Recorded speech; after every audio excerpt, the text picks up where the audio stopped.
بسم الله الرحمن الرحيم. اهلا بكم ابناء طلاب سكندري 1 مع حصه جديده من حصص مستر ساينس مع مستر شريف الهواري. طبعا ان شاء الله النهارده هنكمل الجزء الثاني بارت نمبر 2 يونت 3 شابتر 1 ليسون 1 اللي هو يا ولاد كنا بنتكلم فيه عن الميكتشرز وخلصنا types of mixtures according to the physical state.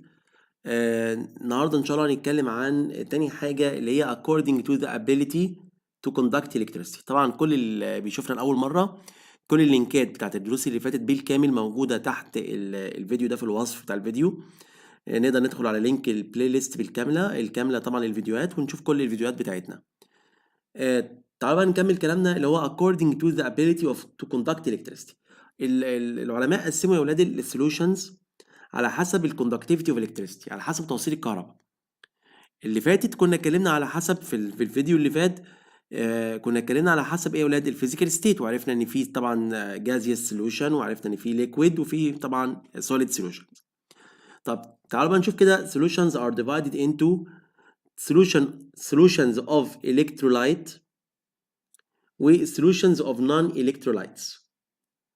طب يعني ايه يا مستر كلمة electrolyte دي؟ يعني الالكترولايتس يا ولاد اللي هم liquids او solutions which conduct electricity، بتوصل الكهرباء.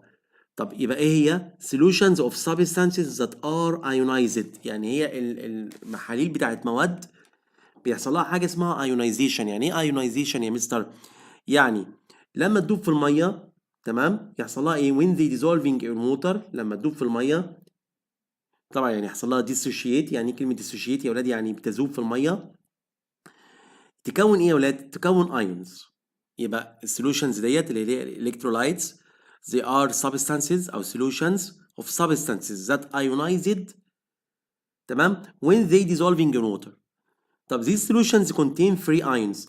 ايوه يا مستر، يعني هتكون positive ions وهتكون كمان النيجاتيف ions. برافو عليك، صح كده.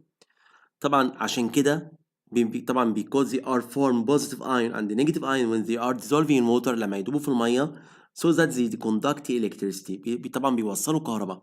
مين الاكزامبل؟ اشهر اكزامبل عندنا يا ولاد اللي هو طبعا table salt in water، اللي هو table salt solution. طيب انتوا كده اللي هي solution of ايه؟ electrolytes. طب what about solutions of non-electrolytes؟ طبعا واضح من اسمها اللي هي non-electrolytes يعني doesn't conduct electricity، او these solutions don't conduct electricity. طب ايه هو الديفينيشن بتاعهم؟ solutions of substances that aren't ionized. هنا يا مستر بقى ما بيحصلهاش ionization، هنا that are ionized. هنا يا مستر لا في بوزيتيف ولا في نيجاتيف، يعني when they dissolve in water not ionized. طيب these solutions don't contain free ions، لكن هناك كانت يا مستر contain free ions. طبعا so that they don't conduct electricity، ما بيوصلوش كهرباء. زي مين؟ like sugar a solution، زي محلول السكر. انت ممكن تجربها في البيت، هات شويه ملح كده ودوبهم في الميه. بس استنى، انت كده عملت ايه؟ انت كده عملت electrolyte solution، تمام كده. طب يا مستر معنى كده ان انا مش شايفه معناه ايه اللي حصل؟ ان الاينز دي يا اولاد او الماده دي اللي هو التيبل سولت ده when it dissolve in water it form positive and negative ions so that it can conduct electricity، عشان كده قدر يوصل الكهرباء.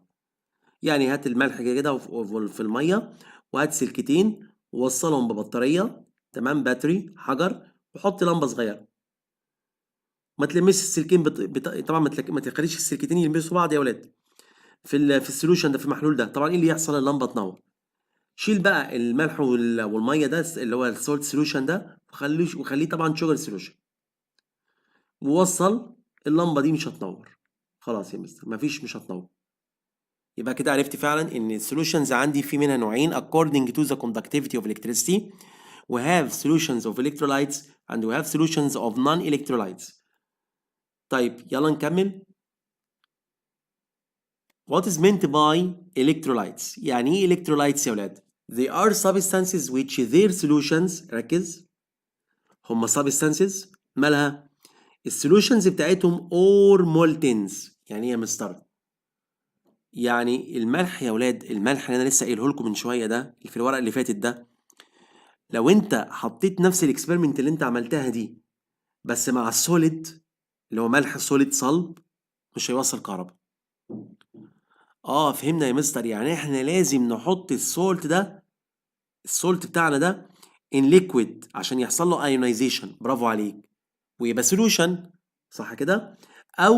او تخليه molten، يعني تخليه melted، تصهره. الحالتين دول بس يا ولاد اللي يخلوا طبعا السوليوشن بتاعي conduct electricity. يبقى what is meant by electrolytes? They are substances in which their solutions or moltens، يعني اما يكون المحلول بتاعها او المصهور بتاعها conduct electricity by the free ions movement، عن طريق حركة الفري ايونز يا ولاد. يعني بما ان هيتكون بوزيتيف ونيجاتيف ايونز، يبقى اكيد الايونز دي هتتحرك فريلي بحرية so that they can conduct electricity. طيب يا مستر، خلينا نركز بقى في الالكترولايتس شوية. هما كمان الالكترولايتس دول اللي هما بيوصلوا الكهرباء ديت اللي هي السوليوشنز which conduct electricity are divided into، بتتقسم لحاجتين. في عندنا strong electrolytes وفي عندنا weak electrolytes. يا مستر سهلة جدا يا مستر، أكيد طبعا السترونج electrolytes ده اللي هي substances which are completely ionized and strongly conduct electricity. طبعا والله يا مستر المادة دي يوم ما أحطها في الووتر وأعمل سوليوشن بيحصل لها completely ionization، تأين كامل يا ولاد، كلها بتتفكك يعني. وبما انك كلك بتتفككي يبقى اكيد انت عندك strong conduct electricity او strongly conducting electricity. يبقى ده معنى ايه يا ولاد؟ السترونج electrolytes. يبقى what is meant by strong electrolyte? It is a substance او they are substances which are completely ionized and strongly conduct electricity. اصل في كمان يا مستر electrolytes بس بتكون weak، ضعيفة شوية. يعني ممكن احط البطارية هنا واللمبة تنور جامد strongly conduct electricity، واروح جايب بقى في السوليوشن دوت نفس اللمبه ونفس البطاريه وتنور ضعيف. ليه؟ لان ده اكيد weak electrolyte. يبقى what is meant by weak electrolytes؟ طبعا they are substances which are partially ionized. يعني كلمه partially ionized يعني بتتفكك جزئيا. الكلمه دي والكلمه دي يا ولاد مهمه جدا.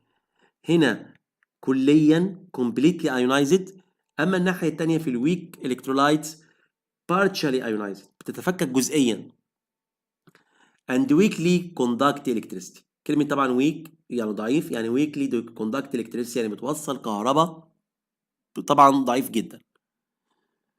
تاني كده يا ولاد خلي بالكم احنا بنتكلم عن مين؟ احنا بنتكلم عن الالكترولايت سوليوشنز، احنا مش بنتكلم عن دول دلوقتي، احنا بنتكلم عن الالكترولايت سوليوشنز. عرفنا ان في منها نوعين، في منها سترونج وفي عندنا ويك طبعا الكترولايتس. تعالوا نكملهم. زي مين يا مستر؟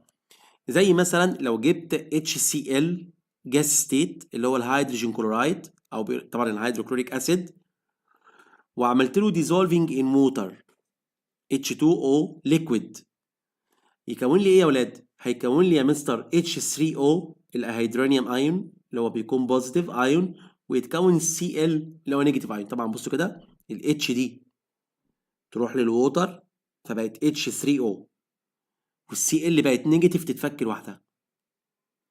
كده حصل ايونايزيشن. طب يا مستر هل الايونايزيشن ده كامل ولا مش كامل؟ طبعا دي الماده اتفتتت اهي يا ولاد، اتفصصت، فبيسموه باسم الكومبليتلي ايونايزيشن. صح كده؟ يبقى الكومبليتلي ايونايزيشن يعني ايه يا ولاد؟ They are substances in which its all parts بيحصل لها dissociate into ions. الاكزامبل بتاعنا عايزين اكزامبلز تاني.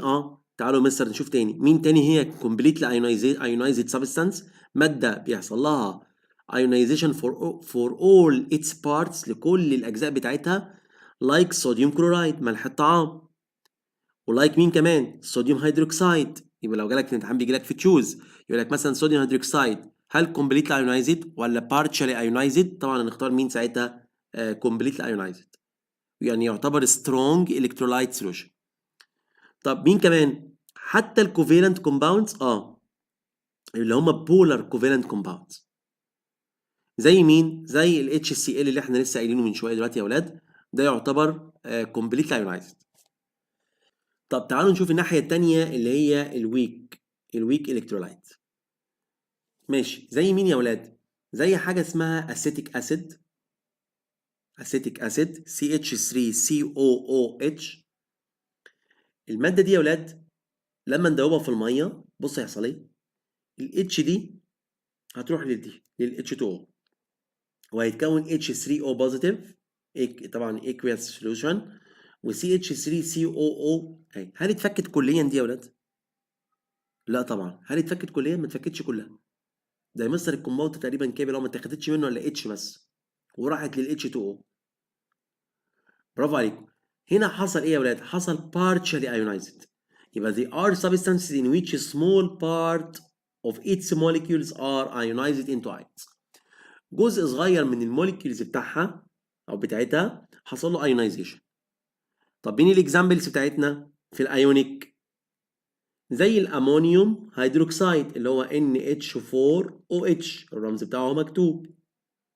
ماله ده يا مستر برضو which is partially طبعا dissociate into ions يعني بيتفك جزئيا لايونز. تمام كده؟ جزئيا. اهم حاجه الكلمه دي يا ولاد partially. طب في البولار يا مستر هناك كان في البولار كان HCl، لكن في البولار كومباوندز اللي هم بيتفكوا جزئيا زي ما احنا لسه قايلين من شويه الاسيتيك اسيد CH3COOH برضو partially ايه؟ partially ionized when it dissolving in water. يا رب نكون فاهمين الكلام ده. تعالوا بقى نكمل كلامنا ونشوف كام سؤال مهم. يقول لك compare between HCl gas state and HCl aqueous state according to conducting electricity. ركز. تقول لي يا مستر حضرتك لسه قايل لنا دلوقتي ان انا لازم اخليهم سوليوشن او مولتن منصهر صح عشان يحصل لهم ايونايزيشن، لكن هل ال HCl in gas state ده يوصل؟ لا طبعا. ليه؟ HCl is bad conductor of electricity because gas generally are non-conductors. يعني انت يا HCl in gas state ما تكهربنيش. ليه؟ لان انت in gas state and gas state generally are not conductors. لكن تعالوا بقى نشوف يا ولاد ال HCl طبعا in aqueous solution يعني في حالة محلول. لا يا مستر ده هنا بقى يحصل له ايه؟ برافو عليكم، هيحصل له completely ionized يعني هيتأين بالكامل أو ionized completely. تمام and form positive and negative ions so that this solution it can conduct electricity and it is a good conductor of electricity طبعا because it is a strong electrolyte. فهمنا كده يا ولاد؟ طيب ادي كده لو فرقنا ما بين ال HCl gas state وال HCl in aqueous state. طب give reason. free protons H اللي هو ال H البوزيتيف ions can't exist as a free state أو free ions. تمام in aqueous solutions of acids. تاني كده الفري بروتونز اللي هو ال H positive ده يا ولاد can't exist as a free ions in aqueous solutions of acid. يعني انت عندك acid ليه ما ينفعش ال H تتفك كده لوحدها وتبقى free in a free state؟ لا لازم تروح على مين؟ على ال H2O ويتكون لك الهيدرونيوم ايون اللي هو H3O. او بمعنى تاني طبعا dissolution of HCl in water او dissolving HCl in water can be expressed in this chemical equation. نقدر نعبر عنه بالمعادلة دي. ليه؟ طبعا تقولي الإجابة بتاعتك due to the bonding of H ions with water molecule لأن ال H ion ده هيجري يعمل بوند مع الووتر موليكيول تمام and form hydronium ion H3O اللي هو positive ion. تمام كده؟ عشان كده ما كانش موجود ال H ده in a free state، ما ينفعش يتفك الفري ستيت لوحده. لازم يعمل bending أو bonding with ايه؟ with water molecule تمام؟ عشان يكون الهيدرونيوم ايون يا ولاد اللي هو positive ion. طيب ده كان كلامنا عن الالكترولايتس سوليوشنز اللي اتفقنا ان في منها ويك الكترولايتس وفي منها سترونج الكترولايتس. تعالوا بقى نشوف النون الكترولايتس. احنا كنا اتكلمنا عن الالكترولايتس صح كده وعرفنا ان في منها طبعا الكترولايت سوليوشنز وعرفنا ان في منها سترونج الكترولايتس وفي منها ويك الكترولايتس. طب بالنسبه للتانيين بقى العيله الثانيه اللي هي النون الكترولايتس يا مستر مالهم؟ فاكرين هناك كنا قلنا ايه؟ كنا قلنا هناك ان هي they are substances in which their solutions or moltens can conduct electricity. اما هنا بقى في النون electrolytes can't conduct electricity. their solutions يعني محلولها لما تدوب في الميه المواد دي او حتى لو صهرتها خليتها مصهور liquid can't conduct electricity. ليه بقى؟ as they طبعا they have no free ions or hydrated ions، يعني لا فيها ايون الهيدرانيوم H3O ده ولا فيها حتى free ions تقدر توصل الكهرباء. زي مين؟ like ethyl alcohol like sugar solution. الاتنين دول من الاكزامبلز بتاعت النون الكترولايتس ايه solutions. give reason. ethyl alcohol is one of the non-electrolytes. طبعا هتقول له ليه؟ because it is non-ionized أو don't ionize it so that it doesn't conduct electricity، عشان هو ما بيحصلوش ionization. تمام يا ولاد؟ طيب تعالوا بقى نشوف نمبر 3. نمبر 3 التصنيفة التالتة بقى يا ولاد. احنا كده خلصنا ايه؟ عشان ما حدش يتوه مني بس خليكم معايا. خلصنا في الفيديو الأول types of solutions according to their physical state. عرفنا ان في gaseous solutions وعرفنا ان في solid solutions وعرفنا ان في liquid solutions. وفي الفيديو ده في البارت ده اتكلمنا عن types of solutions according to conductivity of electricity او conducting electricity. طيب الجزء الثالث بقى اللي هو البارت نمبر 3 من التايبس اوف solutions اللي هي according to the degree of saturation، على حسب يا ولاد درجة التشبع بتاعتها. saturation يعني ايه يا مستر التشبع دي؟ في عندنا 3 types. 3 types of solutions according to the degree of saturation. We have unsaturated solution. أنا بشبهه كده إن هو محلول مش شبعان، يعني غير متشبع. هنقول عليه إحنا كده بينهم وبين بعض مش شبعان. وفي saturated solution، يعني ده محلول ماله يا ولاد؟ برافو عليكم، مشبع أو متشبع، يعني شبعان. كل كده واحد كل وشبع. في بقى واحد طفس شوية صح؟ اللي هو إيه؟ super saturated solution.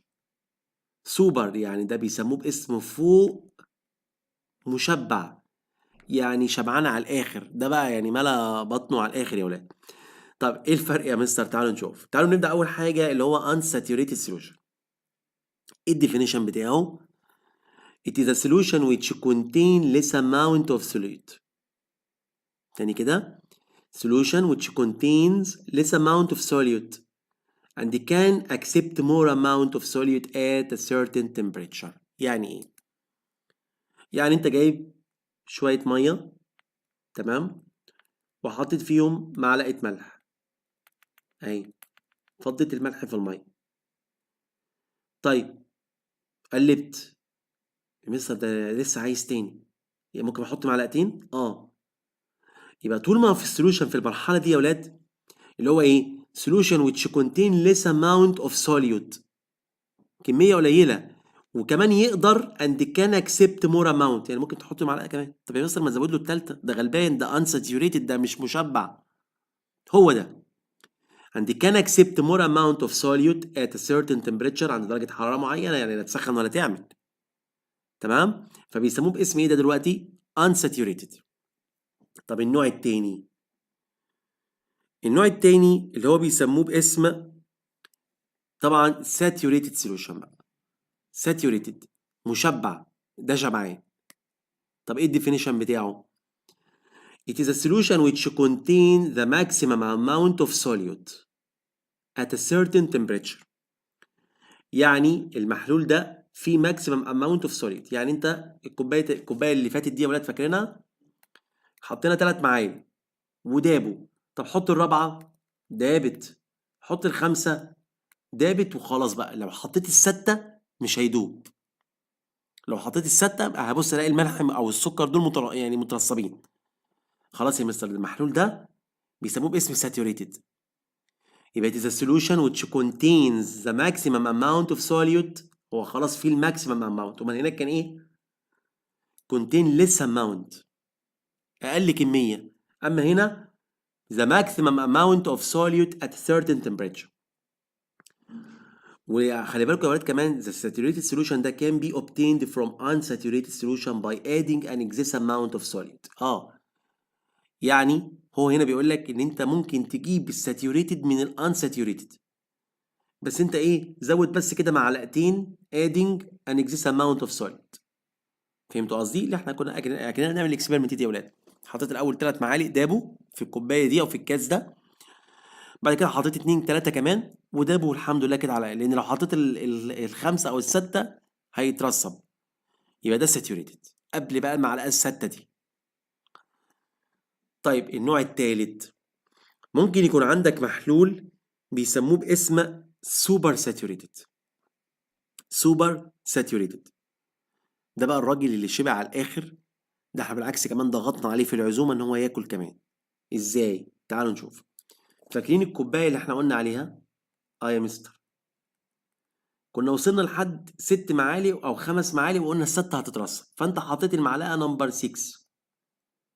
ايه يا مستر ده السكر ولا الملح فضلوا تحت ما دابوش، ده الراجل شبعان اصلا يا مستر، ساتيوريتد من المره اللي فاتت. طب اقول لك بقى انت هتحط له السبعه كمان. يا مستر بتتكلم ازاي؟ هقول لك استنى، ما احنا هنغصب عليه. هنغصب عليه يعني نعمل ايه يا مستر؟ نسخنه. والله لا انت واكل تاني، صح؟ وهنديله السبعه والثامنه كمان ونقلب يدوبوا. المحلول ده ساعتها اللي غصبنا عليه ده يا ولاد بيسموه باسم ايه؟ برافو عليكم، سوبر ساتوريتد. يبقى ايه هو الديفينيشن؟ It is a solution that accept more ready ان هو ياخد زياده من السوليد، بس بشرط after reaching the state of saturation، بعد ما يوصل لمرحله الايه؟ saturation. وطبعا by heating اللي انت تسخنه. زي اسمعوا كده يا ولاد. The supersaturated solution can be obtained by heating the saturated solution and adding more solid to it. يبقى ايه هو السوبر ساتوريتد؟ It is a solution that accept more amount of solid after reaching to the saturation. يعني بعد ما نوصلك للشبع هنديك بقى كمية زيادة كمان ويبقى اسمك سوبر ساتوريتد. يا رب تكونوا فاهمين الكلام ده. طب how can you prepare a saturated solution from super saturated solution by two methods؟ ازاي تحضر saturated من سوبر؟ ايه ده يعني عايزين نرجعه يا مستر؟ نرجع الراجل ده بدل ما كان شبعان قوي ده نرجعه شبعان بس؟ تعالوا نشوف هنعمل ايه. اول طريقه كولينج. يعني نعمل ايه يا مستر؟ كول ذا سوبر ساتوريتد سوليوشن، برد المحلول اللي انت اكلته زياده ده and leave it for a short time، وسيبه شويه. فايه اللي يحصل؟ the excess solute will be separated، يعني يحصل له precipitate يعني يترسب from the solution. الطريقه الثانيه اللي هي بيسموها باسم الكريستاليزيشن. يعني ايه يا مستر كريستاليزيشن؟ يعني بيحصل ايه يا ولاد؟ بيقول لك put a small crystals from solute in the super saturated solution.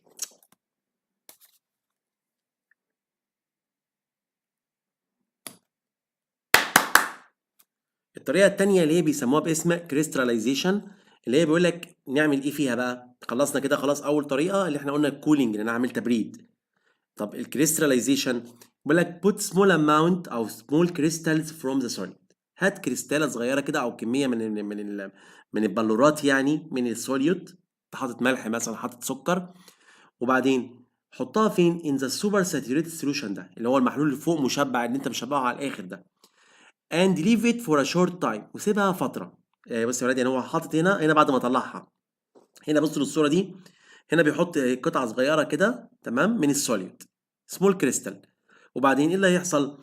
the solid molecule will be precipitated، يعني يحصل لها ترسيب as a crystals، يعني هتترسب على شكل كريستالات on the ايه؟ on the surface of the seeding crystals. يعني بتترسب، يعني بتبتدي بقى زي ما تقول الكريستاله دي يا ولاد بتلم حواليها، تعمل اتراكشن كده للكريستالز التانية من السوليد اللي هي البلورات السوليد اللي انت مشبع بيها المحلول ده. ولما يتجمعوا على السيرفيس بتاعت السيدنج كريستال دي اللي هي اكنك رميت لها بذره يعني كانت تلمهم، صح كده؟